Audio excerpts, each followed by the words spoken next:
The first thing I remember is the sound of sirens, shrieking so close to my house that my stomach dropped like a stone. Our HOA president, this woman who had been circling me and my wife since the day we moved in, was standing in the yard, pointing toward our front door like she was unmasking a fugitive. "Arrest her!" she screamed, her voice cracking. "She's a criminal!" And all I could think was, how in the world did we get here? How could ignoring a knock on the door turn into flashing lights and accusations of felony crimes? What happened in the next 10 minutes flipped my life upside down, revealed secrets I never imagined, and ended up taking down the most power-hungry woman I'd ever met. 2 weeks before that night, we had unpacked our last moving box, thinking we'd finally found our dream neighborhood. My wife, Emily, had asked me for one favor: don't tell anyone what she does for a living. At least not yet. "Just say finance if anyone asks," she told me, half smiling but serious. I didn't question it. She was always sharper than me when it came to reading people. If she wanted quiet, I'd give her quiet. I had no idea that one little white lie was going to ignite a wildfire. The very first morning in our new house, I saw her, Martha Henderson, HOA president, storming across the sidewalk like she was on a military march. She shoved a binder the size of a phone book into my hands and barked, "These are the rules. Every page matters." I flipped through. Restrictions on grass height. Shades of beige allowed for garage doors. Even trash can angles. I laughed politely. But inside I thought, this woman's insane. And then she zeroed in on Emily. My wife had just stepped outside, ponytail pulled tight, carrying a box. "And you are?" Martha asked, like Emily needed a permit just to stand on her own lawn. When Emily said, "I work in finance," Martha's eyes narrowed, suspicious. That was the moment I knew she'd already marked us. From then on, it was war by paper cut. Emails about our tree being too tall by millimeters, our car sticking out half an inch, our trash bins at the wrong angle, each one copied to the entire HOA board, like she was building a case file against us. Neighbors started whispering warnings. She'd forced one couple to repaint their fence 3 times, pushed another family to get rid of their barking dog. One older man leaned close at the mailbox and muttered, "She's ruined people here." I brushed it off, but Emily caught my hand later and said quietly, "People like that always hang themselves if you give them rope." Then came the pounding on the door.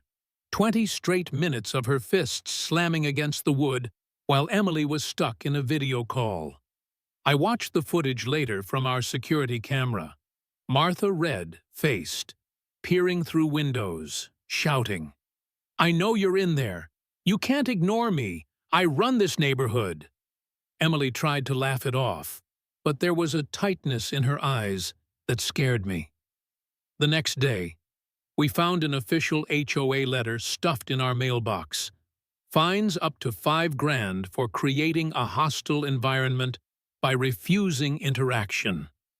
I read it out loud, my voice trembling with rage. But Emily just tore it in half and said, "She's digging her own grave." I wanted to believe her, but all I felt was dread. That dread boiled over when I saw Martha set up her phone on a tripod across the street. She was pacing, ranting, gesturing toward our house like she was live, streaming a scandal. Minutes later, she dialed 911 on speaker for the whole block to hear. "There's a suspicious woman at 5 and 12 Brookfield Lane," she told the dispatcher. "She refuses to answer her door. She looks just like someone I saw on a wanted poster. Probably drugs. Maybe worse. You need to send officers immediately." I stood frozen at the kitchen window, sandwich in hand.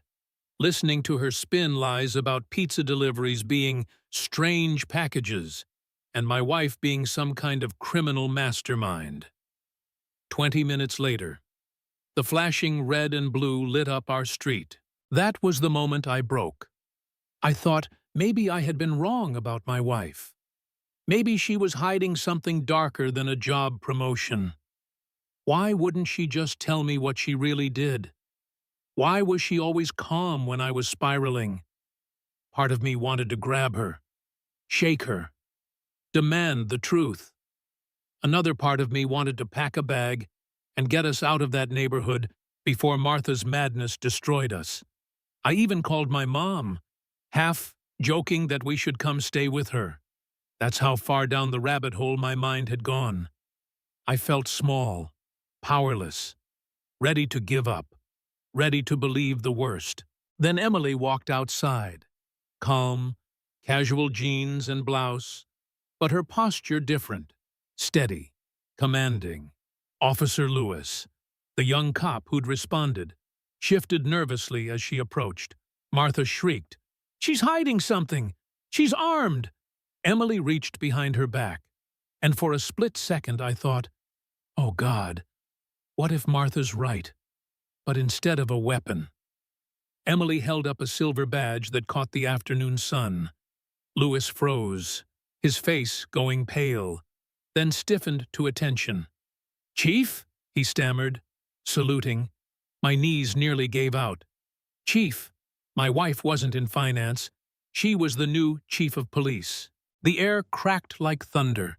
Neighbors peeked out from porches. Martha's face turned every shade from red to purple. "No," she whispered. "You're lying. That's fake." But Lewis was practically shaking, apologizing. "Chief Turner, I didn't know. I'm so sorry." And Emily, with that calm authority I'd never fully understood, said, "At ease, officer. You're just doing your job." She then turned to Martha. "What you just did, false reports, harassment, abusing your position as HOA president, it's all going in the record."